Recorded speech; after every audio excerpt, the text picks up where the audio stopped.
স্বাগত দর্শক, একাত্তর জার্নালে আপনাদের সাথে আছে আমি তানিয়া রহমান। সংবাদ পর্যালোচনা ভিত্তিক নিয়মিত এই অনুষ্ঠানে আমরা খবরের নানান বিষয় বিশ্লেষণ করি। পত্রপত্রিকা, টেলিভিশন, ডিজিটাল মিডিয়া ও নিউজ পোর্টালে যেসব খবর শিরোনাম হয়ে থাকে তা আমরা জানিয়ে দিই। সেই খবরের সাথে যুক্ত মানুষদের আমরা সংযুক্ত করি আমাদের আলোচনার টেবিলে। আমাদের স্টুডিও এবং অনলাইনে সংযুক্ত থাকা অতিথিরা সেসব খবরের গভীরে ঢোকেন। আজ আমাদের সাথে স্টুডিওতে আছেন সিনিয়র সাংবাদিক জহিরুল আলম। অনেক ধন্যবাদ এবং স্বাগত। একাত্তর জার্নালে সময় দিয়েছেন এত রাতে। এবং দর্শক, পর্যায়ক্রমে আলোচনায় নানা রকম খবরের জন্য আমাদের সাথে অন্যান্য অতিথিরাও কিন্তু যুক্ত হন।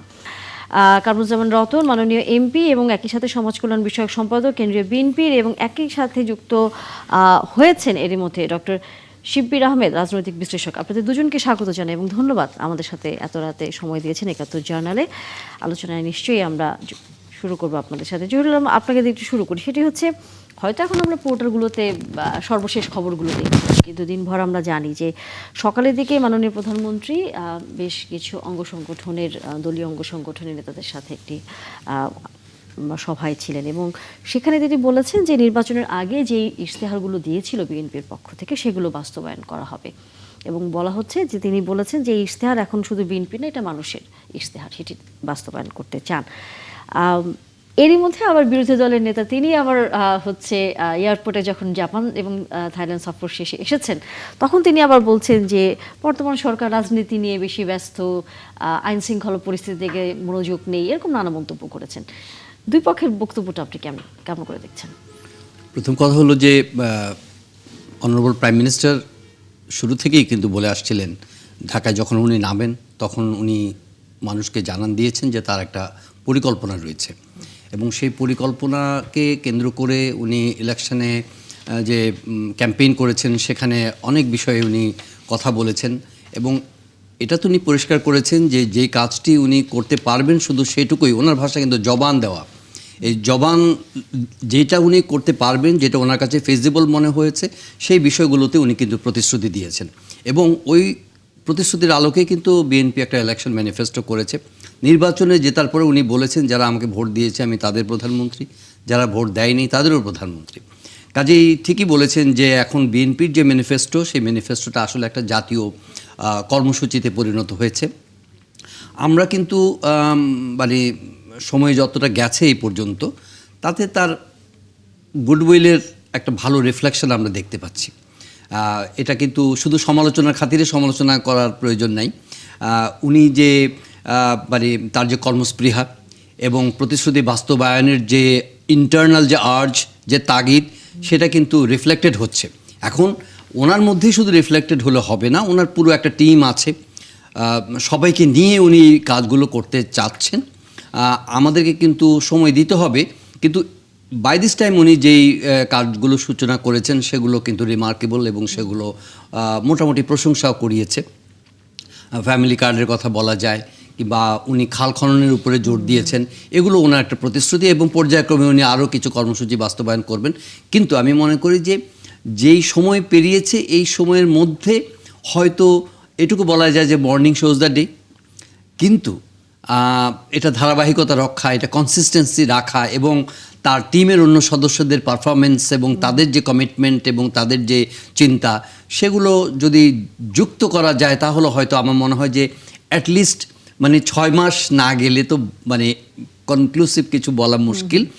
তবে উনি এটা বলেছেন যে 80% অফ হিজ ইলেকট্রাল কমিটমেন্ট এটা সরকারে আসার 2 বছরের মধ্যে উনি চেষ্টা করবেন সেগুলোকে মোটামুটি ফুলফিল করার জন্য। আমরা আস্থা রাখতে চাই, আমরা সময় দিতে চাই এবং আমরা বিশ্বাস করি যে যেই টার্বুলেন্সের মধ্য দিয়ে বাংলাদেশ গেছে সেখান থেকে একটা উত্তরণের পথে সবার একটা কমিটমেন্ট আছে এবং সেটা আপনি বিরোধী দলে যে কমেন্টটা করেছেন, আসলে এখানেও কিন্তু একটা গতানুগতিক রাজনীতির একটা ছোঁয়া দেখা যাচ্ছে। ডেফিনেটলি বিরোধী দল সমালোচনা করবে এবং সরকারকে চাপে রাখবে। তারা সেই প্রতিশ্রুতিও দিয়েছেন, পার্লামেন্টে বলেছেন যে তারা গঠনমূলক সমালোচনা করবেন। হ্যাঁ, আপনার রাজনীতি করা হচ্ছে, রাজনীতি তো আমাদের বেসিক, রাজনীতি কেন আসছে? রাজনীতি হচ্ছে যে আমাদের মনোজগতে একটা পরিবর্তন আনতে হবে, এটাই তো রাজনীতি। যে আপনি দিনের সূচনা করবেন 9টার সময়, একটা কালচারাল পরিবর্তন। উনি কিন্তু পার্লামেন্টে গিয়ে সচিবালয়ে পৌঁছে কিন্তু সবাইকে এই বাধ্যবাধকতার মধ্যে ফেলছেন যে না, আমাদের কাজের সংস্কৃতিতে ঢুকতে হবে, আমাদের কথা সংস্কৃতি নয়। তো এটাও তো একটা রাজনীতি। সুতরাং এই রাজনীতির মাধ্যমে নিশ্চয়ই বিরোধী দল কনসার্ন থাকবেন ল অ্যান্ড অর্ডার নিয়ে, বিরোধী দল থাকবেন আমাদের কারাপশন ইস্যুতে, বিরোধী দল থাকবেন আমাদের শিক্ষা ব্যবস্থা, বিরোধী দল থাকবেন আমাদের স্বাস্থ্য খাতের সংকট নিয়ে, আমাদের জনজীবনের সংকট নিয়ে, ইকোনমিক প্রবলেম নিয়ে। অবশ্যই সরকারকে সেগুলোকে, কনসার্নগুলোকে বিবেচনায় নিতে হবে। অপোজিশন যে কথাটি বলছে এটাকে উড়িয়ে দেওয়া যাবে না, কারণ সরকার যেখানে যেখানে ভুলভ্রান্তিগুলো করবে অপোজিশনের দায়িত্ব হচ্ছে সেগুলো ধরিয়ে দেওয়া, আমাদের দায়িত্ব হচ্ছে সেগুলো ধরিয়ে দেওয়া। আমি মনে করি সো ফার সো গুড যে তারা যেভাবে সূচনা করেছেন, বাট ডেলিভারি কি, এটার মানে কি আউটপুটটা কি, সেটার জন্য একটু সময় আমাদের দিতে হবে, সেটার জন্য সময় দিতে হবে। ডক্টর শিব্বির আহমেদ, আমরা একটু আপনার কাছে যদি আসতে চাই, এই যে বিরোধী দল সময় দেওয়ার ক্ষেত্রে আমরা বরাবরই দেখি তারা খুব তাৎক্ষণিকই কোনো কিছুর ফলাফল আসলে চান। সেখানে কিন্তু বারবার সরকারের পক্ষ থেকে বলা হচ্ছে যে মাত্র 2 মাসের সরকার এখন কাজ শুরু করেছে দেশকে নতুন করে গড়ে তোলবার, কিন্তু সেখানে বারবারই বিরোধী পক্ষের এক ধরনের আস্থাহীনতার জায়গা সামনে চলে আসে। সেটি আপনার কাছে কেন মনে হয় যে আমরা কি সময় দিতে চাচ্ছি না, নাকি আমরা আসলে আমাদের যেই সিদ্ধান্ত, অর্থাৎ বিরোধী দল যেভাবে চাচ্ছে সেটি আগে সবার আগে বাস্তবায়িত হোক? আপনাকে, আমার সহ-আলোচকদেরকে ধন্যবাদ। আমি মনে করি বিরোধী দল তো সমালোচনা করতেই হবে। সরকারকে সমালোচনা করার মাধ্যমেই আমি মনে করি দেশের এবং সরকারের দুজনেরই কল্যাণ হবে।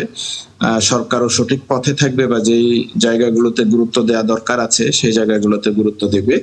আইন শৃঙ্খলা পরিস্থিতি নিয়ে সরকারের বয়স 3 মাসও হয়নি, সো ডেফিনেটলি সরকারকে সেভাবে ক্রিটিক করাটার সময় এখনো আসেনি, কিন্তু যে জায়গাগুলোতে দুর্বলতা আছে সেগুলো আবার ধরিয়ে না দিলে বা সমালোচনা না করলেও আমি মনে করি সেটা বিরোধী দলের দায়িত্ব পালন হবে না সঠিকভাবে।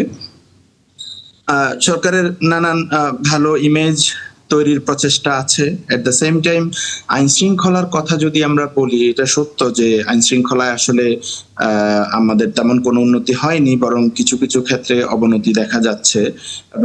আমরা সাম্প্রতিক রিপোর্টগুলো যদি দেখি, যেমন যুগান্তরের 22 এপ্রিলের একটা রিপোর্টে দেখা গেছে যে 3 মাসে সারা দেশে 854 ও ঢাকায় 107 হত্যাকাণ্ড। এটা পুলিশ সদর দপ্তরের বরাত দিয়ে যুগান্তর নিউজ করেছে। তো এটা কিন্তু একটা মেসিভ ব্যাপার, এতগুলো হত্যাকাণ্ড ঘটছে এবং আমরা প্রতিদিনই নিউজ পাচ্ছি খুলনায়, ঢাকায়, গাজীপুরে এখানে সেখানে হত্যা করা হচ্ছে। এবং রাজধানীতে সরাসরি যে প্যাটার্নটা দেখা যাচ্ছে যে একজন মানুষকে মোটরসাইকেলে করে এসে হত্যা করে চলে গেল। ওসমান হাদির ঘটনাটাও এরকমই ছিল। রিসেন্টলি নিউ মার্কেটের সামনে একজন শীর্ষ সন্ত্রাসী এভাবে ঘুমিয়েছে। আমি বলছি প্যাটার্নটার কথা বলছি আর কি, মানে এই ধরনের প্যাটার্ন হচ্ছে। আমি বলি না যে সরকার আমলে হয়েছে, এটা তো নির্বাচনের অনেক আগে। তো আমি বলছি মানে এই প্যাটার্নটার কথা আর কি, যে ঢাকায় এই ধরনের প্যাটার্নে খুন হচ্ছে। তো এই যে আমাদের যে আইন শৃঙ্খলা পরিস্থিতি যে অনেকটা অবনতির দিকে, এবং এখানে আসলে সরকারের পক্ষ থেকে জোরালো ভূমিকা দেখা যাচ্ছে না, বা স্বরাষ্ট্র মন্ত্রণালয়ে আপনি বলছেন যে কোনো ধরনের জোরালো ভূমিকা দেখা যাচ্ছে না, এটার উত্তর আমরা নেব। একই সাথে আপনার কাছে একটি প্রশ্ন আমি রেখে যেতে চাই, সেটা হচ্ছে নিশ্চয়ই আপনার মনে আছে 2 দিন আগে মাননীয় স্বরাষ্ট্রমন্ত্রী বলেছেন যে প্রশাসনের এই আইন শৃঙ্খলা পরিস্থিতি নিয়ন্ত্রণের ক্ষেত্রে এখন হচ্ছে সেনাবাহিনীকে মাঠে না রেখে এখন হচ্ছে পুলিশই আর কি সকল কাজ করবে, সেনাবাহিনীকে তুলে নেওয়া হবে, তার নিজস্ব ব্যারাকে ফিরিয়ে দেওয়া হবে। সেই জায়গায় আপনারা মনে করেন কিনা? কারণ স্বরাষ্ট্রমন্ত্রী বলছিলেন যে পুলিশের জনবল, মনোবল এগুলো সব ফিরে এসছে বলে বর্তমান সরকার মনে করে, এবং পুলিশ বাহিনী দিয়ে আইন শৃঙ্খলা পরিস্থিতি নিয়ন্ত্রণ করা যাবে। সেই জায়গায় আপনারা আস্থা রাখতে পারেন কিনা? নিশ্চয়ই এই উত্তরটি আমরা নেব। আমাদের বিরতির সময় হয়ে গেছে, তবে কামরুজ্জামান রতনের কাছে আসলে আসতেই চাই এই প্রসঙ্গে, যে মাননীয় প্রধানমন্ত্রী তার নির্বাচনী ইশতেহারগুলো যেভাবে একে একে বাস্তবায়ন করছেন, এবং তিনি বলেছেন জনগণেরই এখন হচ্ছে সাধারণ মানুষের ইশতেহার, আসলে এটি আর এককভাবে সরকারের নয়। সেই জায়গায় আপনার কাছে কি মনে হয়, বিরোধী দল যেভাবে সমালোচনা করছে ফ্যামিলি কার্ড নিয়ে, কৃষক কার্ড নিয়ে, খাল খনন নিয়ে, সেখানে যখন আইন শৃঙ্খলা পরিস্থিতির বিষয়টি সামনে নিয়ে আসে, সরকার সেখানে কতটুকু আসলে মনোযোগ দিচ্ছে? আসলে যখন মানুষ কাজের মধ্যে থাকে তখন সে কাজেরই চিন্তা করে, আর যার কাজটা সরকারিভাবে হোক, ব্যক্তিগতভাবে হোক, পারিবারিকভাবে হোক, তখন কোনো কাজের দায়িত্বের মধ্যে সে থাকে না, তখন তাকে সমালোচনা বা ছিদ্র অন্বেষণ বা ছায়া সরকারের মধ্যে দিয়ে যেটা করা দরকার সেটা বিরোধী দল করছে। রাজনীতিতে এটা তো একটা গণতন্ত্রের সৌন্দর্য যে সরকারি দল তার কাজ, তার কাজের চিন্তা এবং তার যে ম্যানিফেস্টোতে যা যা করার চিন্তা করেছেন, তো এগুলো তো করার মধ্যে সরকার কাজ করে যাবে। তো সেই কাজগুলো যদি করেই যায়, তো এই কাজের সফলতার পরে 5 বছর যখন আবার ইলেকশন হবে, স্বাভাবিক কারণে এই দলটাই পরবর্তীতে সরকারে আসবে, এই ধরনের চিন্তা যখন বিরোধী দলের মাথায় থাকে, তখন তো তারা সেই সমালোচনা করাটা এটা কোনো অপরাধ না, এটা গণতন্ত্রের একটা সৌন্দর্য। আমরা চাবো যে শুধুমাত্র আপনি বিরোধিতা করলেন, বিএনপি জনগণের ভোটে ক্ষমতা আসছেন, তারেক রহমান বাংলাদেশের ক্ষমতায় এসে জহির ভাই যা বলছিলেন, আপনি দেখেন উনি তো মনে প্রাণে সাধারণ একজন সাংবাদিক মানুষ, উনি কোনো দল করে না, কিন্তু ওনার দৃষ্টিভঙ্গি থেকে যে গভর্নমেন্টকে সময় দিতে হবে। 3 মাস যথেষ্ট সময় নয়। 3 মাস উনি যে বলেছেন যে আমার চেষ্টা, আমার উদ্যোগগুলো এবং আমার কর্ম চেষ্টা, এটা সততার সহিত যে টিমটা উনি সারা দেশে যেভাবে কাজ করে যাচ্ছেন, কিন্তু কেন আসলে বিরোধী দল আস্থা রাখতে পারছে না? তারা যেভাবে চাচ্ছে সেভাবে সরকার তাদের নানা ধরনের যে বিষয়গুলো, বিশেষ করে জুলাই সনদ, গণভোট, এগুলো নিয়ে তারা যা বারবার কথা বলছে, সেখানে তারা বারবারই আস্থাহীনতার জায়গাটা দেখছে। আমরা ফিরবো আপনার কাছে, তবে বিরতির পর। জহিরুল আলম, আপনাকে দিয়ে যদি একটু আলোচনা শুরু করি। এই যে এখনো মানে সরকারের যদিও কম সময়, তারপরেও বিরোধী দলের পক্ষ থেকে একটা আস্থাহীনতার জায়গা, আমরা হয়তো রাজনীতির জন্য বক্তব্য হলেও, কিন্তু যখন একটি কথা বারবারই প্রচারিত হয়, বারবারই বিভিন্ন সময় নানা পক্ষ থেকে আসে, তখন কিন্তু সাধারণ মানুষের ভিতরেও বিষয়টা আসলে কাজ করে এবং তারাও মনে করে যে হ্যাঁ, সরকার বোধহয় ঠিক মতো কাজ করছে না, বা যে কথা ছিল সে কথা রাখছে না। আপনার কাছে কি মনে হয় যে এখন কি আসলে সেই সংকটের মতো কোনো অবস্থা কি আপনি দেখেন যে সরকারের প্রতি আস্থা রাখা যাবে না? না, আসলে সংকটটা তো একটা মনের ভেতরে সংকট। সেটা হচ্ছে যে আমাদের অন্তর্বর্তী সরকারের সময় প্রফেসর ইউনূসের নেতৃত্বে যে জাতীয় ঐক্যমত্য কমিশন হয়েছে, এই সময়ে এই রাজনৈতিক দলগুলো উচ্চাভিলাষী হয়ে উঠেছে যে বাংলাদেশে জুলাই বিপ্লবের পরে বা জুলাই অভ্যুত্থানের পরে আমরা এমন একটা দেশ রচনা করব যেখানে সব কিছু অতঃপর সুখে শান্তিতে বসবাস করতে রাখবো, সব প্রবলেম ফিক্স হয়ে যাবে। কিন্তু এই দেশের সংকট, রাতারাতি সব সংকটের উত্তরণ ঘটানো কিন্তু একটা বাস্তবসম্মত মানে আশা নয়। সেই জায়গা থেকে কিন্তু তারা একটু বিচ্যুত। ধরেন ঐক্যমত্য কমিশন অনেকগুলো সমাধান দিয়েছে এবং এটাকে আগামী 50 বছরের জন্য একটা ম্যাগনা কার্টা করে দিয়েছে।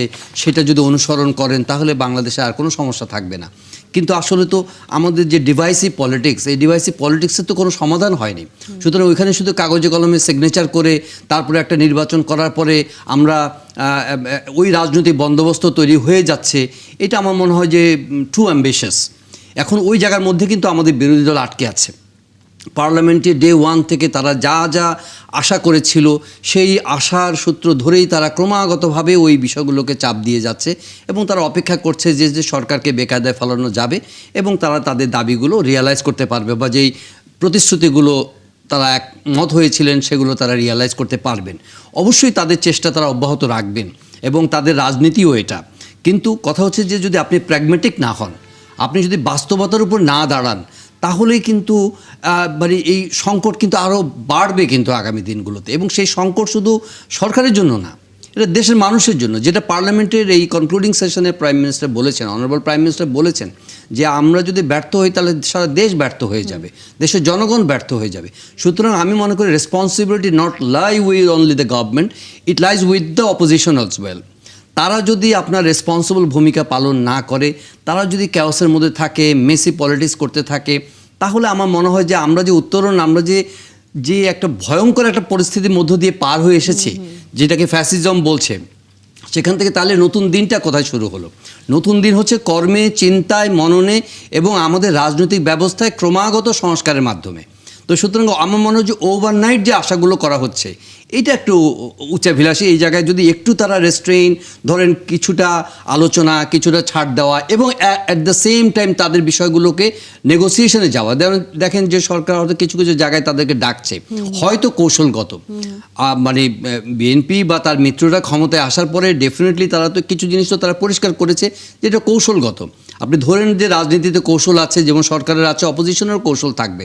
কিন্তু আমার কথা হলো যে মানে remaining in a very fine line অথবা টাইট রোপ। আমি একজন জার্নালিস্ট হিসেবে বলতে পারি যে সবাইকে কিছু না কিছু কনসেশন দিতে হবে, কিছু না কিছু ছাড় দিতে হবে, in order to have stability, in order to have economic prosperity, development, discipline, এই জায়গাগুলোতে আমার মনে হয় যে কাজ করার সুযোগ আছে। বাংলাদেশ যেখানে গেছে সেখানে কর্মসংস্কৃতি থেকে শুরু করে উন্নয়নের ক্ষেত্রে, আপনার আইন শৃঙ্খলার ক্ষেত্রে বলেন, ওভারঅল গ্লোবাল সিনারিওর ক্ষেত্রে বলেন, সব দিক থেকে আমরা বেকায়দায় আছি। কিন্তু এই বেকায়দা সিচুয়েশনে রাজনীতিকে মানে একটু বাস্তবসম্মত রাজনীতি করতে হবে। প্রতিদিন একই যদি আপনি বয়ান নিয়ে আলাপ করেন তাহলে তো আমরা স্টেপ ফরওয়ার্ড করতে পারবো না। আমি পার্সোনালি এই জিনিসটা ফিল করি যে একই বয়ান, সেই একই জুলাই সনদ নিয়ে যদি আপনি প্রত্যেক দিন কথা বলেন, আপনি সরকারকে চাপে ফেলেন, আপনি আলোচনায় বসেন, আপনি তাকে রিমাইন্ড করতে থাকেন continuously and see what happens.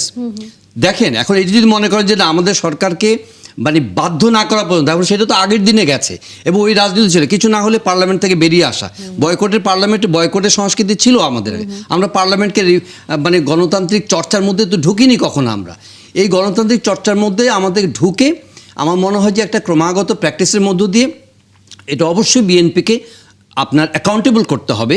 যেখানে যেখানে জনগণের কাছে তাদের যে প্রতিশ্রুতিগুলো আছে তারা আসলে কতটা সেটা পূরণ করে, এই সব কিছুকে একটা কম্বাইন্ড প্যাকেজের মধ্যে চিন্তা করে যদি অপোজিশন রাজনীতি করে, আমি মনে করি যে এটা উইন উইন হবে। অপোজিশনের জন্য উইন উইন হবে, বা সরকারের জন্য উইন উইন হবে। অবশ্যই। ডক্টর শিবির আহমেদ, এরই মধ্যে আমরা একটু দেখছিলাম গণমাধ্যমে যে জামায়াত ইসলামের সেক্রেটারি জেনারেল মিয়া গোলাম পরওয়ার বলছেন যে সরকার গণভোটের রায় এবং জনগণের মতামতকে উপেক্ষা করে বৈষম্যমূলক উন্নয়ন কার্যক্রম পরিচালনা করছে। সরকার তো বলেছে জুলাই সনদ এবং গণভোটের রায় তারা বাস্তবায়ন করবে, তাদের উপর আস্থা রাখতে। একই সাথে বৈষম্যমূলক উন্নয়ন কার্যক্রম পরিচালনা বলতে আসলে কি বুঝাচ্ছেন? ধন্যবাদ আপনাকে। আমি একটু জহির ভাইয়ের বিরোধী দলের সমালোচনাকে একটু ক্রিটিক করি, যে জহির ভাই বিরোধী দলকে যেভাবে সমালোচনা করছেন আমার কাছে কিছুটা এটা ব্ল্যাঙ্কেট সমালোচনা মনে হচ্ছে, এই অর্থে যে তারা রেসপন্সিবল আচরণ করছে না বলে উনি মনে করছেন। আমরা যদি সংসদের প্রথম অধিবেশন খেয়াল করি, দেখবেন যে সংসদের স্পিকার বলেছেন যে এটা বাংলাদেশের প্রথম কোন সংসদ যেখানে উনি এত রেসপন্সিবল বিরোধী দলকে পেয়েছেন। কারণ অতীতে বিরোধী দল সংসদেই থাকতো না, বয়কট করতো, 90 দিন যখন পূরণ হবে তখন আসতো। এবারেই প্রথম বাংলাদেশে একটা সংসদ যেখানে বিরোধী দল এবং সরকার দল রেসপন্সিবল আচরণ করছেন একে অপরের প্রতি, এবং সরকারের ক্রিটিক করছেন, সংসদ ছেড়ে যাচ্ছেন না, ওখানে আলাপ আলোচনা করছেন, বাইরেও আলাপ আলোচনা করছেন। ইভেন সরকারি দলের সংসদদের মধ্যেও কেউ কেউ, যেমন লক্ষ্মীপুরের একজন সাংসদও বলেছেন যে এরকম বিরোধী দল ওনারা আগে পাননি, যেখানে বিরোধী দলীয় নেতা সহনশীল আচরণ করছেন এবং গঠনমূলক সমালোচনা করছেন। এবং সরকার দল বিরোধী দল মিলে যেমন এই তেলের ইস্যুজ নিয়ে একটা কমিটি করেছেন, সেখানে তারা কন্ট্রিবিউট করছেন। এবং বিরোধী দল বারংবার এটা কিন্তু সংসদে বলছেন যে আমরা গঠনমূলক সমালোচনা করতে চাই এবং সরকারকে সহযোগিতা করতে চাই নানান ভাবে। তো এটা আমার মনে হয় বাংলাদেশের ইতিহাসে প্রথম আমরা এত ভালো সংসদ দেখতে পাচ্ছি এবং ভালো একটা বিরোধী দল পেয়েছি। ইতিপূর্বে এ ধরনের আচরণ বিরোধী দল থেকে কখনো আসলে দেখা যায়নি, যারাই বিরোধী দলে ছিল, এটা সরকারি দলও স্বীকার করছে। আর দ্বিতীয়ত যেটা বলছি যে সরকারের প্রতি কিছুটা অনাস্থা, এবং যে বিষয়গুলো জামাতের সেক্রেটারি জেনারেল বললেন যে কিছু বিষয় নিয়ে তো সরকারের প্রতি অনাস্থা তৈরি হয়েছে, যেমন গণভোট না মানা নিয়ে, গণভোটে সরকার আগে হ্যাঁ বলছে, এখন মানছেন না, এটা নিয়ে একটা অনাস্থা বিরোধী দলগুলোর মধ্যে, জামাত এনসিপির মধ্যে তৈরি হয়েছে। তারপরে সংবিধান সংস্কার পরিষদ করবা আবার শপথ না নেওয়া, সেটা নিয়ে একটা সমালোচনা বা বিতর্ক, অনাস্থা তৈরি হয়েছে। সরকার শুরুতে বলছিল যে আমরা নিব, পরবর্তীতে নিব, কিন্তু এখন মনে হচ্ছে সেটা আর হবে না। তো এ ধরনের নানান ইস্যুস নিয়ে, তো সংস্কার ইস্যুস নিয়ে, গণভোট নিয়ে, হবে না মানে যেমন সংবিধান সংস্কার পরিষদের যে শপথ নেয়ার কথা, যেমন বিরোধী দল দুটো শপথ নিল, সরকার দল একটা শপথ নিল এবং বলছিল আমরা পরবর্তীতে নিব, কিন্তু সেটার আর কোনো লক্ষণ আপাতত আমি দেখছি না যে সরকার দলের সংসদ সদস্যরা সেই শপথ নিবেন।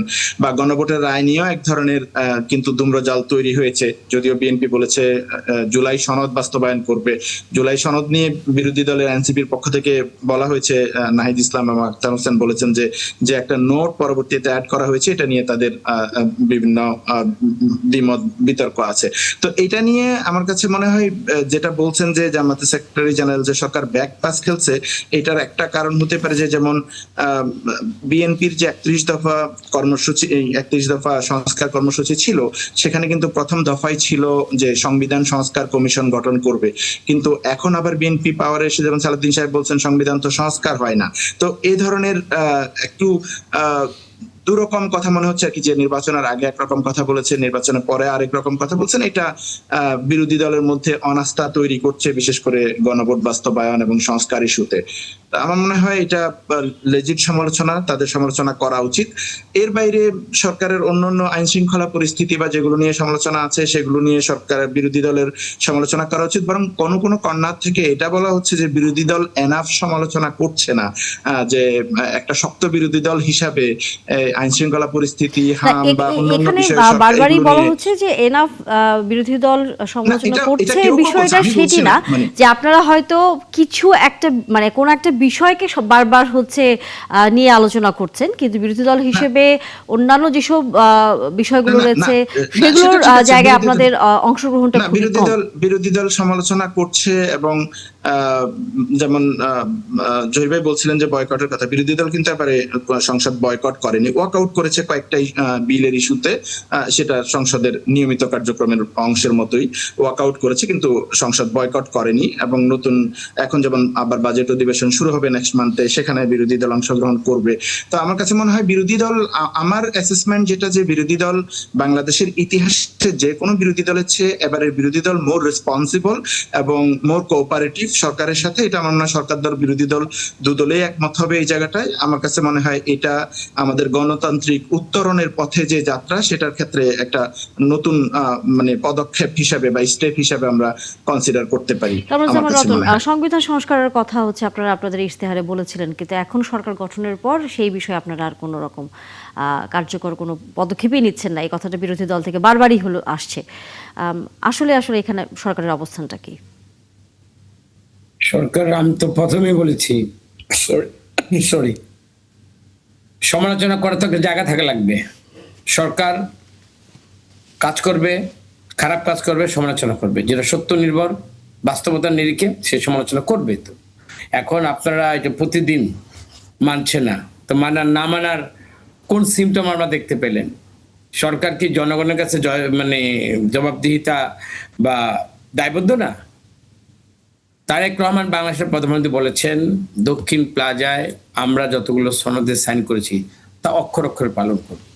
তারপর যতগুলো সংস্কার নিয়ে যে কথা হয়েছে ওখানে স্পষ্ট বলা আছে, ওখানে সংসদের ভিতরে কমিটি হয়েছে, ওইখানে অফার করেছে 5 জনের।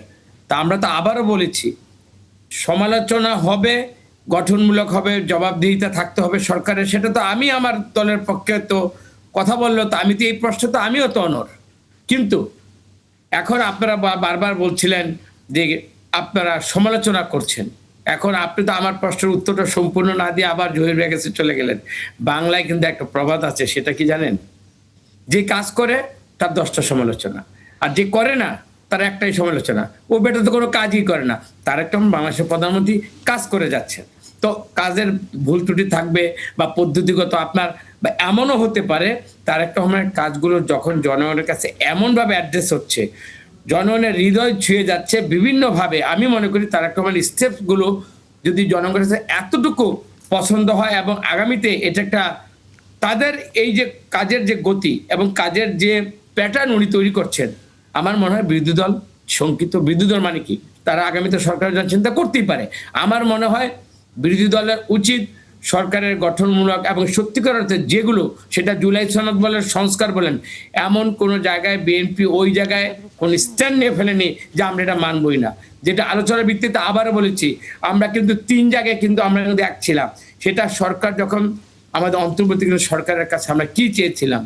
প্রথম, আমরা সংস্কার চেয়েছি, বিচার চেয়েছি, নির্বাচন চেয়েছি। তা আমরা তো সব জায়গাগুলো তো আমরা অ্যাড্রেস করে করে তো এই সরকার গঠন হয়েছে। এই সবগুলো জায়গায় আস্থা এবং বিশ্বাসের কারণেই তো জনগণ বিএনপিকে বিপুল ভোটে সংখ্যাগরিষ্ঠতা দিয়ে জয়লাভ করেছে। এখন বিএনপি কিভাবে রাষ্ট্র চালাবে বা রাষ্ট্র চালাতে গিয়ে যদি কোথাও ব্যর্থ হয়, আপনি দেখেন এই যে তেলের সংকটে, যেখানে বিশ্বে যেই ধরনের অন্যান্য দেশে যেভাবে সংকটের মধ্যে দিয়ে এই বিএনপিকে যেভাবে একটা কুপঘাত করতে চেয়েছিল, আপনি দেখেন এখন আবার সেই তেলের সরবরাহটা একেবারে স্বাভাবিক হয়ে এসছে। বিশ্বের বাইরে তো আমরা যেতে পারবো না। গ্লোবালি যে সমস্যাগুলো, এগুলোর মধ্যে থেকে বাংলাদেশ যে পরনির্ভরশীলতা মধ্যে থেকেও আমাদের দেখেন যেইখানে আমাদের যেইগুলো যুদ্ধের কারণে আমরা এখানে আমরা সংকট তৈরি হয়েছিল, সরকার সততার সহিত এবং এফিসিয়েন্টলি এবং দক্ষতার এই কারণে বলবো যে কোথাও কোনো লিকেজ হয়নি, এবং এই কারণে কিন্তু বিরোধী দল এই যে সংকটের মধ্যে পাঁচজন করে এর থেকে উত্তরণের পথটা বেছে নিয়েছে। বিরোধী দল যদি দেখতো সরকারের এই কাজে গলতি, সরকারের এই কাজে মানে অসততা বা কোথাও দুর্নীতি, তাহলে এই দায়ভার কিন্তু বিএনপির সাথে আমাদের বিরোধী দল নিত না। আমি মনে করি সমালোচনা করবে, সমালোচনা করাটা এটা তাদের গণতান্ত্রিক অধিকার, সেখানে আমাদের কোনো প্রশ্ন থাকবে না। সেখানে আমরা মনে করব দেশটাকে সচল করতে হবে।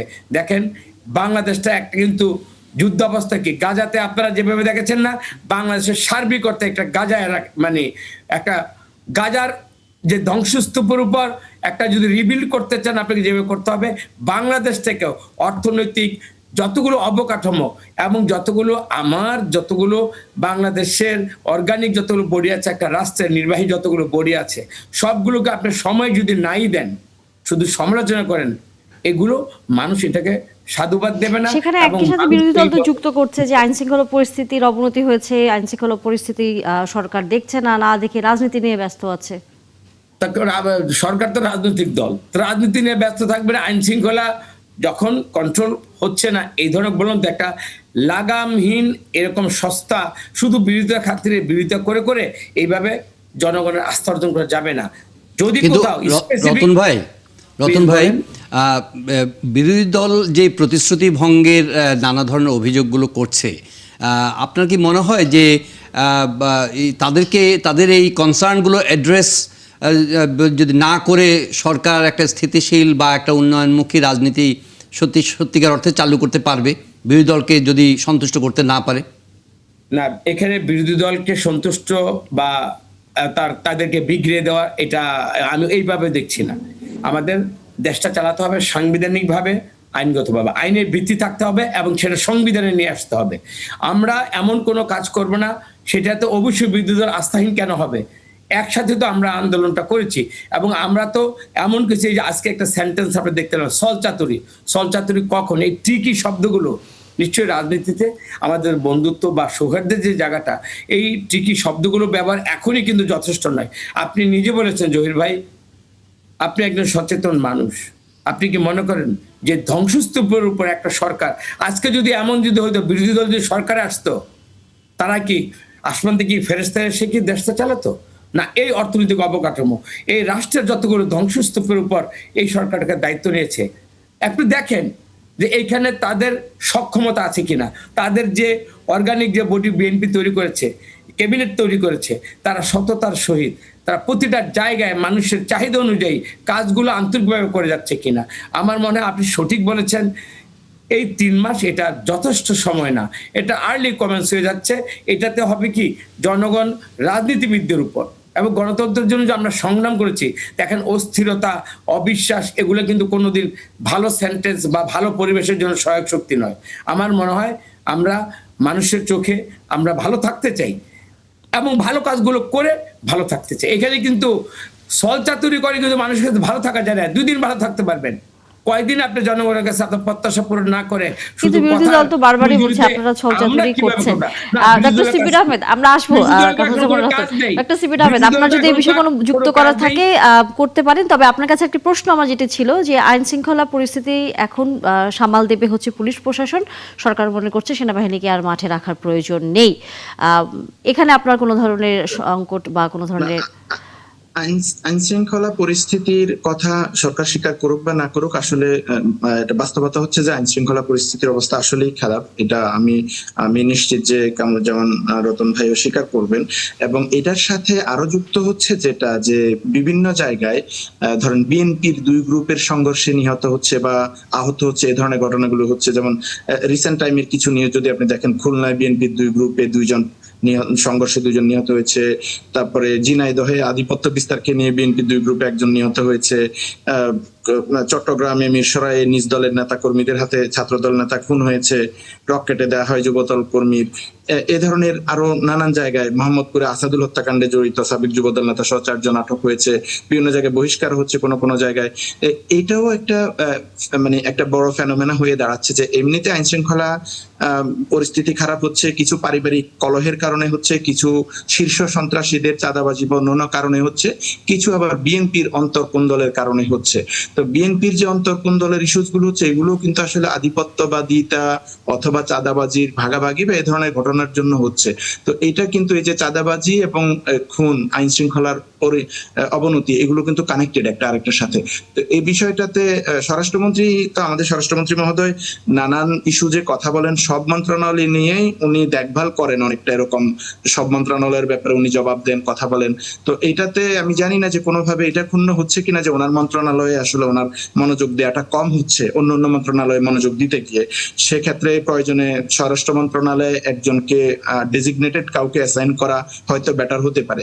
আর পুলিশ বনাম সেনাবাহিনী, দেখেন আইন শৃঙ্খলা রক্ষা করার দায়িত্ব তো পুলিশের, সেনাবাহিনী তো এটা পার্মানেন্টলি করবে না। সরকার যদি মনে করে যে পুলিশের যথেষ্ট মনোবল হয়েছে এবং সেই সক্ষমতা তৈরি হয়েছে, তাহলে আমি এটাতে সমস্যা দেখি না। যদি পুলিশ মনে করে যে সরকার মনে করে যে পুলিশ দিয়ে আমরা সেটা পারবো, কিন্তু এটা আমরা দেখতে চাই যে কাজটা হচ্ছে পুলিশ দিয়ে করছে না টেম্পোরারি সেনাবাহিনী দিয়ে করছে। আমি এটা নিয়ে ক্রিটিক করতে চাই না। আমি মনে করি এটা সরকার ভালো জাজ করতে পারবেন যে তাদের কোন ব্যবস্থা দিয়ে করা উচিত।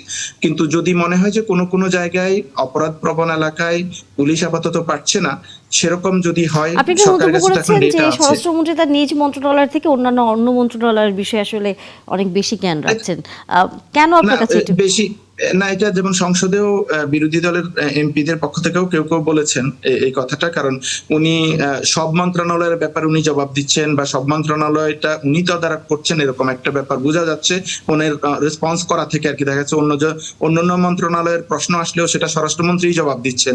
তো সেক্ষেত্রে এটা বিরোধী দলের পক্ষ থেকে অনেক সময় এই অভিযোগটা এসেছে যে মাননীয় স্বরাষ্ট্রমন্ত্রী ওনার মন্ত্রণালয়ে গুরুত্ব কম দিয়ে অন্যান্য মন্ত্রণালয় বা অন্যান্য কিছুতে, ইভেন প্রধানমন্ত্রীর প্রক্সি হিসেবে কোনো জায়গায় যে প্রধানমন্ত্রীর পক্ষে উনি বক্তৃতা দিচ্ছেন, এরকম হচ্ছে।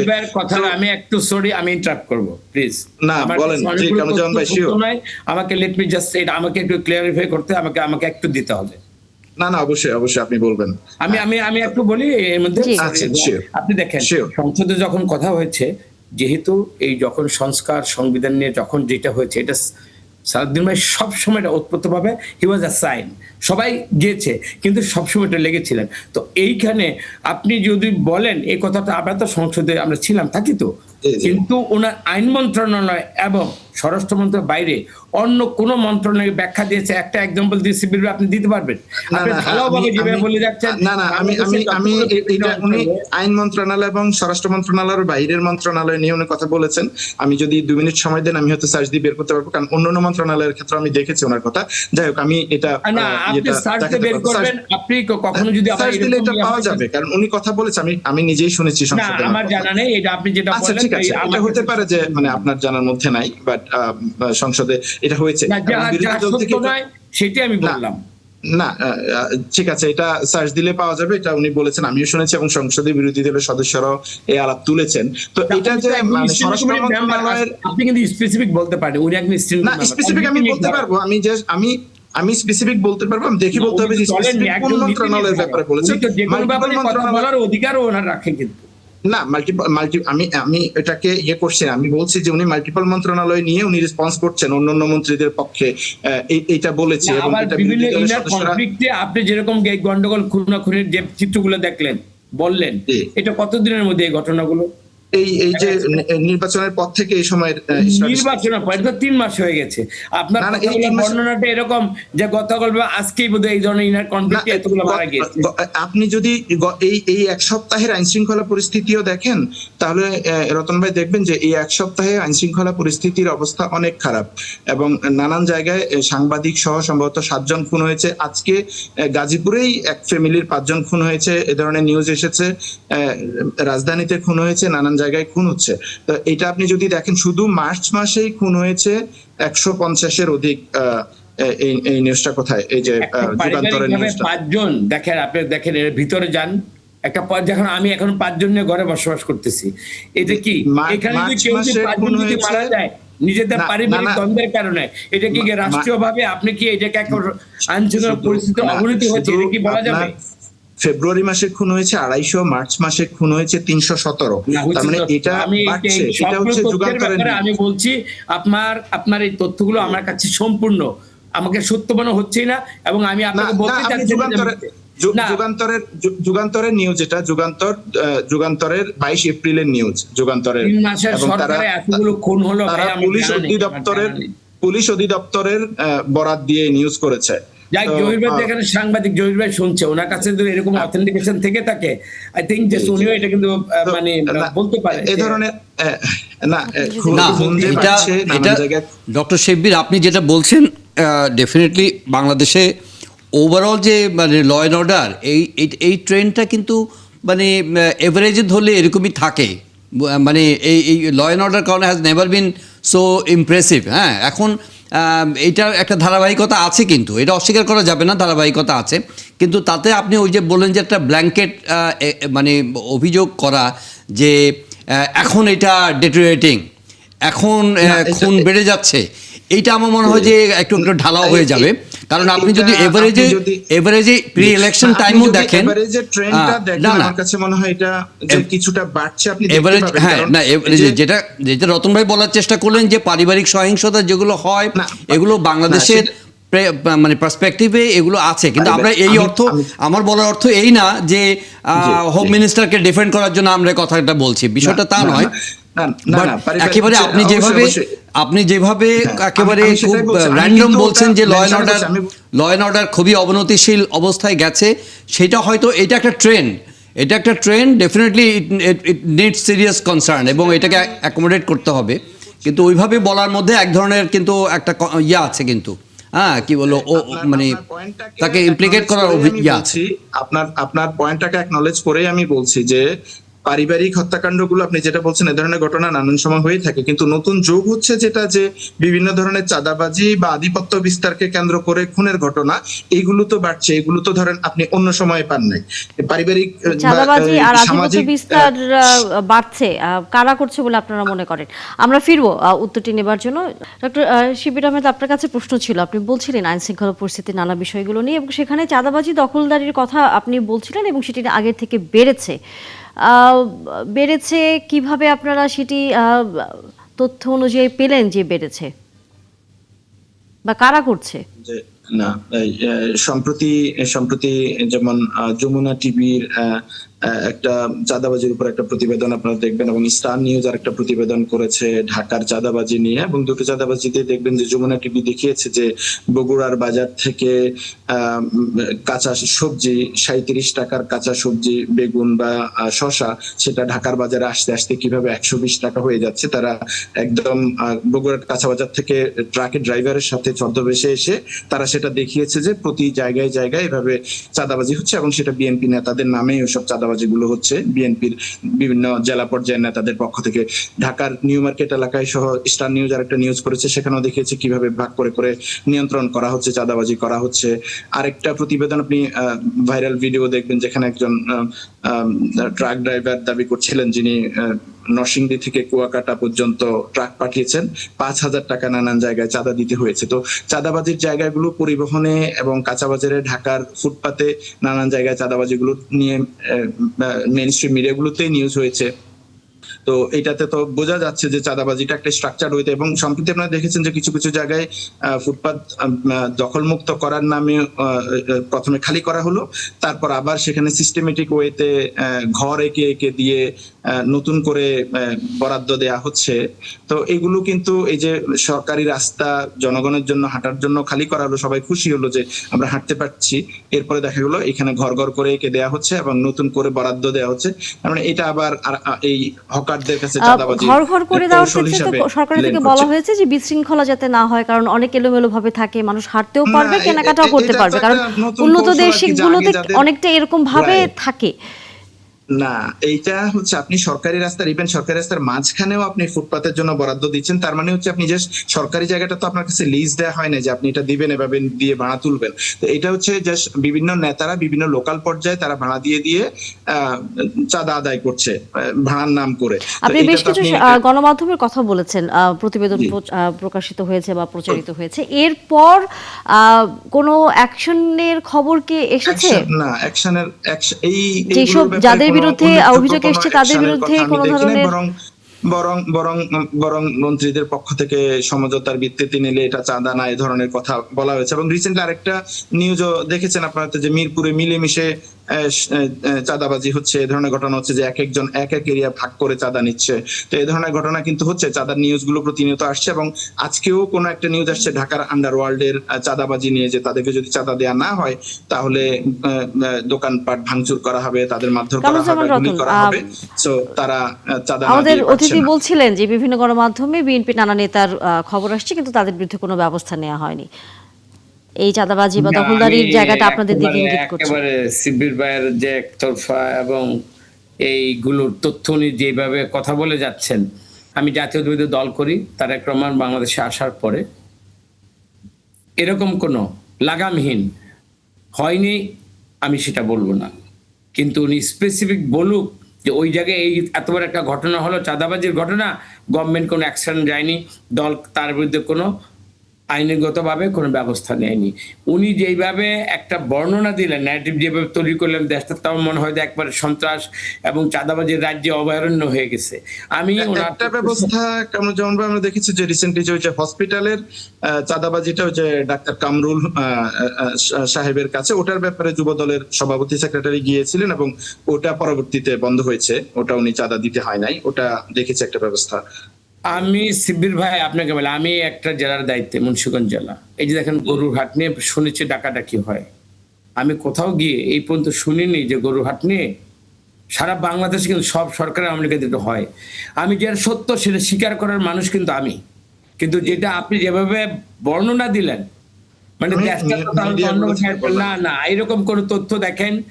আপনি শুধু সাংবাদিক নন, এখানে জহির ভাই আসছেন, এই যে আমার উপস্থাপনা যিনি আসছেন, এবং আমাদের পেপার পত্রিকাগুলো যদি আপনার সামনে আনতেন এবং ওই আলোকে যদি আপনি কথাগুলো বলতেন, এবং এতগুলো স্পেসিফিক আপনার এলিগেশন যদি দলের বিরুদ্ধে থাকে, জাতীয়তাবাদী দল আমি করি, তারেক রহমানকে ভয় পাবে না, তার আইনের বাইরে গিয়ে বাংলাদেশে এরকম কেউ করবে, আমি এটাকে অ্যাবসলিউটলি আমি আপনাকে বলি, আপনার এই ধারণাটাই আপনার মধ্যে থেকে আপনি উঠে আসেন।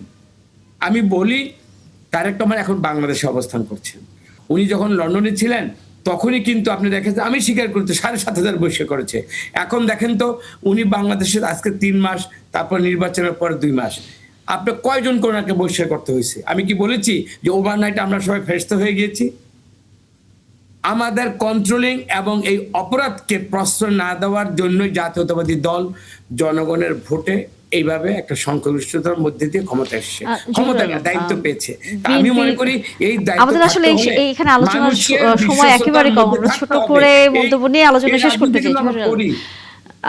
সেটি হচ্ছে যে বিরোধী দলের যে বরাবরই আসলে আমরা দেখেছি, শুধু নির্বাচনের আগেও আমরা দেখেছি যে নানাভাবে এখন যারা বিরোধী দল ছিল এবং আগেও তারা যখন বিভিন্ন সমাবেশ করেছে, তখন বিএনপিকে এই চাঁদাবাজি বা হচ্ছে দখলবাজি এই ধরনের একটা আখ্যা সবসময় দিত। এটি তারা এখনও আসলে অনেকটা ধারাবাহিকভাবে বলে যাচ্ছে।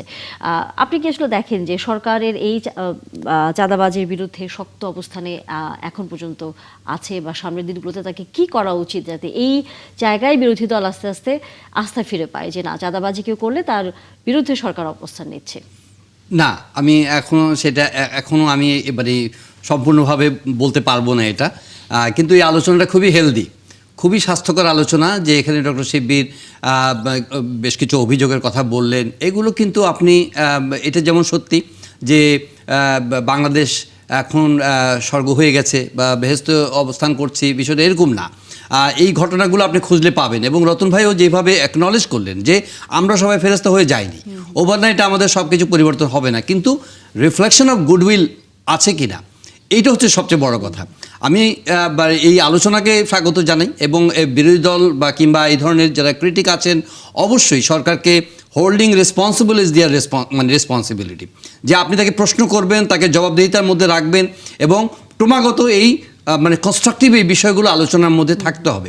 একই সঙ্গে আমাদের মাথায় রাখতে হবে যে আমাদের ল অ্যান্ড অর্ডারকে রাতারাতি পরিবর্তন হবে এটা আমরা আশা করি না, কিন্তু যে ট্রেনটা এটাকে রেস্ট্রিক্ট করা, এটাকে অ্যারেস্ট করে রাখা, এটাকে ধরে রাখা, এবং ভিজিলেন্সের কথা যেটা বলেছেন, আমিও এটার সঙ্গে একমত যে আমাদের অনারেবল হোম মিনিস্টার সাহেব ডেফিনেটলি উনি পার্লামেন্টে অনেক সক্রিয় আছেন, কিন্তু অ্যাট দ্য সেম টাইম ওনাকে কিন্তু এটা একটা গুরুত্বপূর্ণ দায়িত্ব দেশে শান্তি শৃঙ্খলা আইন শৃঙ্খলাকে নিয়ন্ত্রণে রাখা, মানুষের জননিরাপত্তাকে মানে নিয়ন্ত্রণে রাখা, এটা হচ্ছে কি প্রাইম রেসপন্সিবিলিটি তার।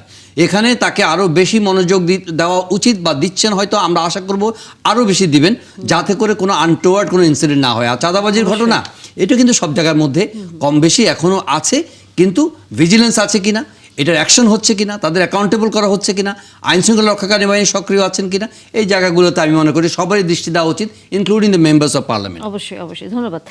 একই সাথে ধন্যবাদ কামরুজ্জামান রতন এবং একই সাথে ডক্টর সিপির আহমেদ। আপনাদের সাথে আগামীতে আবারও হয়তো রাজনীতির কোনো বিষয় নিয়ে আলোচনা হবে। আজকে সময় দিয়েছেন তার জন্য অনেক ধন্যবাদ। আবারও ৭১ জানালে আমরা হাম নিয়ে কথা বলতে চাই, কারণ হামের এরই মধ্যে যেভাবে শিশু মৃত্যুর সংখ্যা বাড়ছে, আমরা জানি ৩৫০ এরই মধ্যে আসলে পেরিয়ে গেছে, এবং একই সাথে বিভিন্ন গণমাধ্যমগুলো বলছে যে টিকা সংকটের সম্ভাবনা সামনের দিনগুলোতে হতে পারে, এবং একই সাথে হামের যেই পরীক্ষাটি করবার জন্য কিট, সেটিও সংকট হতে পারে, সেরকম খবর আসলে বিভিন্ন গণমাধ্যম দিচ্ছে। সরকারের পক্ষ থেকে যদিও বলা হচ্ছে যে সংকট যাতে তৈরি না হয় তার জন্য ব্যবস্থা নেওয়া হবে। জহিরুল আলম আমাদের অতিথি যুক্ত হবেন আশা করি এর মধ্যে, তবে আপনার কাছ থেকে মন্তব্য নিতে চাই, এই যে হামের টিকার সংকট এবং পরবর্তীতে সরকারের যে উদ্যোগ, এর মাঝে অনেকেই বলছেন যে হয়তো আরও আগে থেকে যদি টিকার ব্যবস্থাটি করা যেত, অর্থাৎ সরকার গঠন হওয়ার পর থেকে যদি এই বিষয়ে নজরদারিটা শুরু হয়ে যেত, তাহলে হয়তো ১.৫ মাসের যে একটি গ্যাপের কথা বারবার বলা হচ্ছে সেটি হয়তো হতো না, এবং আরও অনেক শিশুকে রক্ষা করা যেত। আপনার কাছে কি মনে হয় যে সরকারের যে হামের টিকা আমদানির যে প্রক্রিয়াটি, সেটি কি আরও আগে করা দরকার ছিল, নাকি ঠিক সময় আসলে সেটি শুরু হয়েছে? এটা তো আমার মনে হয় যে একটা মানে ধারাবাহিক ব্যর্থতা। কারণ এই যে হাম এবং যে রুবেলা যে টিকার কোভিড পরবর্তী সময়ে সেটা কিন্তু যে মানে পদক্ষেপগুলো নেওয়া দরকার ছিল, সে কাভারেজটা কিন্তু টাইমলি নেওয়া হয়নি, এবং এটা কন্টিনিউ করেছে, ইন্টারিমও কন্টিনিউ করেছে। এখন কনসিকুয়েন্স এসে পড়েছে এই সময়টার মধ্যে। এর কিন্তু অনেকগুলো কারণ যুক্ত, তার মধ্যে একটা হচ্ছে যে এই যে কাভারেজের আওতায় নাই, আর দ্বিতীয় কথা হচ্ছে যে আমাদের এখনকার মানে কি বলবো যে রেজিস্ট্যান্স, যেটা হামের যে প্রকোপ, সে পুষ্টির সংকট, এবং কি বলবো যে আমাদের অন্যান্য যে বাস্তবতা, দরিদ্র পীড়িত এলাকাগুলো, বস্তি এলাকাগুলো, এবং অন্যান্য স্বাস্থ্যসেবার যে ফ্যাসিলিটিসগুলো আছে, সেখানকার সীমাবদ্ধতাগুলো, এগুলোর একটা কালেকটিভ একটা কি বলবো ইম্প্যাক্ট পড়েছে এই হামের এই সংকটের মধ্যে। কিন্তু সবচেয়ে বড় দুঃখজনক যে ঘটনাটি, সেটা হচ্ছে যে এই ধরনের পরিস্থিতি সম্পর্কে কিন্তু ওয়ার্ল্ড হেলথ অর্গানাইজেশন বলেন বা ইউনিসেফ বলেন, আমাদের সরকারকে কিন্তু সতর্ক করেছিল, এবং এই যে প্রিকশনগুলো নেওয়ার কথা বলা হয়েছিল, সেগুলো কিন্তু আমার মনে হয় যে এরা কর্তৃপক্ষ কিন্তু নেয় নাই। এখন আমরা শুধুমাত্র এই যে আমরা ল অ্যান্ড অর্ডার নিয়ে অ্যাকাউন্টেবল করি, এগুলো কিন্তু একটা মরাল অ্যাকাউন্টেবিলিটি। এই মরাল অ্যাকাউন্টেবিলিটির জন্য যারা এগুলো দায়িত্ব পালন করেন নাই, তাদেরকে কিন্তু জবাবদিহির আওতায় কিন্তু আমরা আনতে পারি না। যাই হোক, জবাবদিহিটা একটা আলাদা ব্যাপার, কিন্তু এখন যে কনসিকুয়েন্স, এখন যে বাস্তবতা, এটা তো আমার মনে হয় যে মানে কোথায় গিয়ে যে শেষ হবে এটা বলা মুশকিল। এটা একটা মানে একটা কি বলবো কালেকটিভ ব্যর্থতা আমি মনে করি, একটা খুবই দুঃখজনক একটা সামগ্রিক ব্যর্থতা আমাদের। অবশ্যই। ডক্টর মুস্তাক হোসেন যুক্ত হয়েছেন আমাদের সাথে, সাবেক বৈজ্ঞানিক কর্মকর্তা IEDCR এর। অনেক ধন্যবাদ ডক্টর মুস্তাক হোসেন যুক্ত হয়েছেন।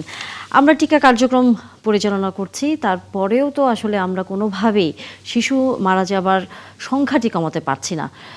প্রথমত কেনও পারছি না, দ্বিতীয়ত হচ্ছে সামনের দিনে কি আসলে আমরা দেখতে পাবো এই সংখ্যাটি কমে এসেছে? জি ধন্যবাদ। টিকা কার্যক্রম যেহেতু হচ্ছে, ভালোভাবেই হচ্ছে, আমরা আশা করি সংক্রমণ যখন কমতে শুরু করবে, আমরা আশা করছি যে কিছুদিনের মধ্যে কমে যাওয়া উচিত, বা যখন থেকে কমবে মৃত্যুর সংখ্যা কিন্তু কমতে গেলে আমাদের হয়তো আর অপেক্ষা করতে হবে। কিন্তু আমাদের করার আছে। হাসপাতালে যে শিশুরা মারা যাচ্ছে, বা হাসপাতালের বাইরে যারা মারা যাচ্ছে, তাদেরকে তো আমরা শনাক্তই করতে পারছি না। এটা কিন্তু আমাদের দেশের চিকিৎসা ব্যবস্থার একটা কাঠামোগত ত্রুটি আছে।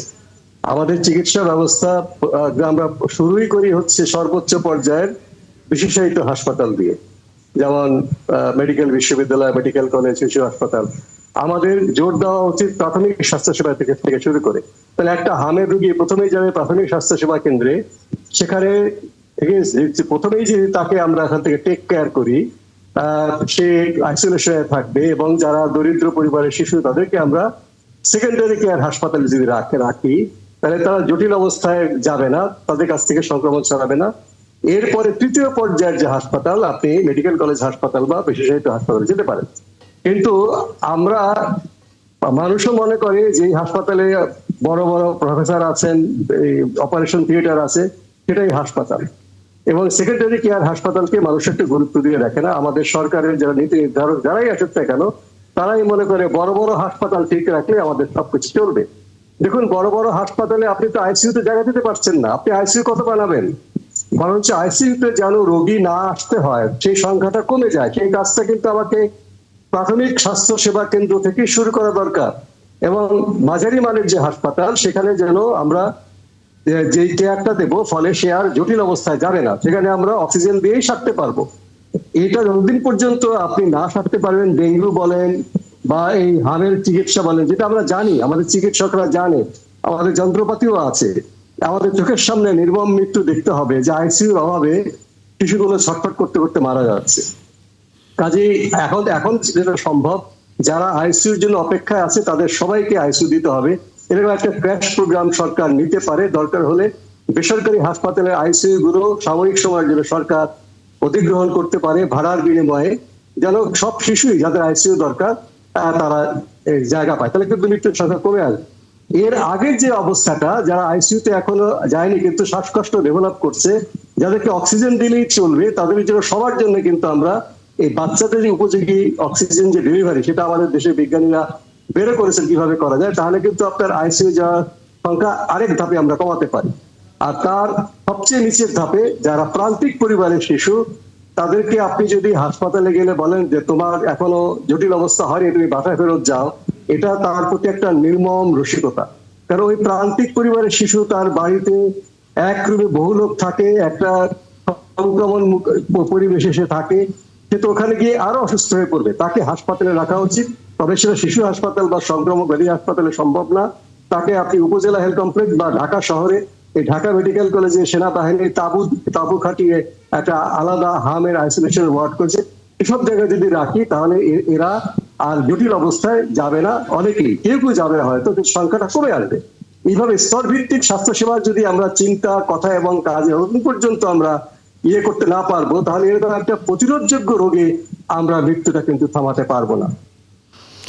সামনের দিনগুলোতে কি কোনো টিকার সংকট হতে পারে আমাদের?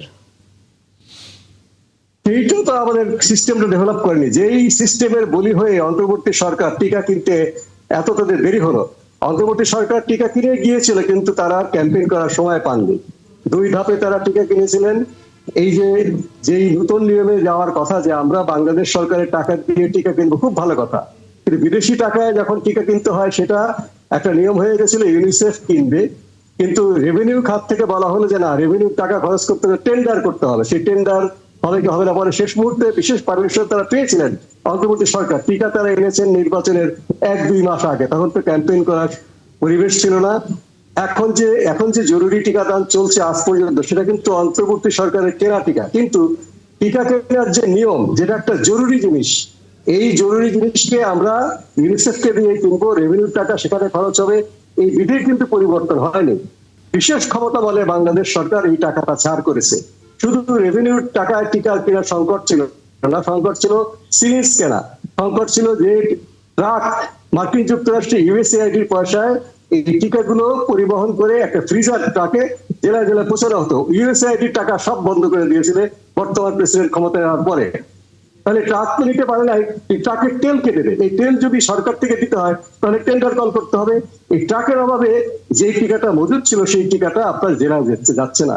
যারা পোর্টার, যারা কাঁধে বহন করে এই টিকার বাক্সগুলো তারা পৌঁছে দেয় গ্রামে গ্রামে, তাদের 9 মাস ধরে তাদের মজুরি বন্ধ। এইটাও বিদেশি টাকায় আসতো, সেটা এখন সরকারকে টাকা দিতে হবে। সরকার যদি এরকম একটা ক্যাজুয়াল শ্রমিককে টাকা দেয়, তাহলে বিধি পরিবর্তন করতে হবে। এইগুলো কিন্তু কোনোটাই সমাধান হয়নি। বিশেষ ক্ষমতা বলে সরকার করেছেন, অবশ্যই ভালো কাজ করেছেন। আমি যেটা বলছি বারবার যে এইটাই আমাদের বিধিবদ্ধ করা উচিত যে হেলথ এমার্জেন্সি ঘোষণা করে এমার্জেন্সির সময় এই সমস্ত বিধিবিধান শিথিল থাকবে এবং দুর্নীতিও হবে না, সেটা এখনই ঠিক করা উচিত। নাহলে আবার আরেকটা সংকট হবে, আবার আমরা চোখের সামনে মৃত্যু দেখতে পাবো। যেই রোগের চিকিৎসা বাংলাদেশে আছে সেই রোগ যদি অনেক বেড়ে যায়, আমরা সামাল দিতে পারবো না।